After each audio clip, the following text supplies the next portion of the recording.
mapapalad ang inuusig.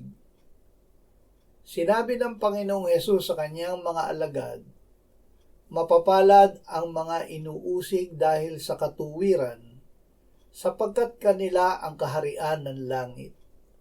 Mapapalad kayo kapag kayo ay nilalait, inuusig at pinagsasabihan ng sari-saring kasamaan na pawang kasinungalingan dahil sa akin.